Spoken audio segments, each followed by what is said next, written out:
আমাদের দেশে অনেক টেকনিশিয়ানরাই এসি সার্ভিসিংয়ের সময় এসির চেম্বারে ডিটারজেন্ট পাউডার দিয়ে পরিষ্কার করতে যায়।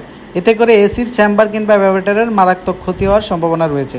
সাধারণভাবে অনেক সাধারণ ডিটারজেন্ট পাউডারের মধ্যে সোডিয়াম অ্যাসিড কিংবা লবণের পরিমাণ থাকে, যার কারণে এসির চেম্বারে থাকা অ্যালুমিনিয়াম ফিন্সগুলো ক্ষতিগ্রস্ত হতে পারে কিংবা ক্ষয় হতে পারে। এতে করে এসির চেম্বারে বিশেষ পলিপ দেওয়া থাকে, যেটা ধুয়ে যেতে পারে এবং এসির চেম্বার মরিচা ধরে লিক হয়ে গ্যাস বেড়ে যেতে পারে। আমাদের দেশে এসি লিক হওয়ার প্রধান কয়েকটি কারণের মধ্যে এটি একটি কারণ, যেহেতু অনেক টেকনিশিয়ানরাই জানে না যে ডিটারজেন্ট পাউডার এসিতে ব্যবহার করা যাবে না। তো অনেকে হয়তো ইন্টারনেটে দেখে থাকেন যে এসির মধ্যে কি ফোমি একটা জিনিস ব্যবহার করে, অনেকে মনে করে এটা ডিটারজেন্ট পাউডার। আসলে এটা ডিটারজেন্ট না, এটা বিশেষ এক ধরনের ফোম যা শ্যাম্পুর মতো এসির ক্ষতি করে না। যদি কেউ ডিটারজেন্ট ব্যবহারও করেন তাহলে শুধুমাত্র এসির প্লাস্টিক বডিতেই ব্যবহার করবেন আর পরিষ্কার পানি দিয়ে বেশি করে ধুবেন, তাহলে আর কোনো সমস্যা হবে না। ধন্যবাদ।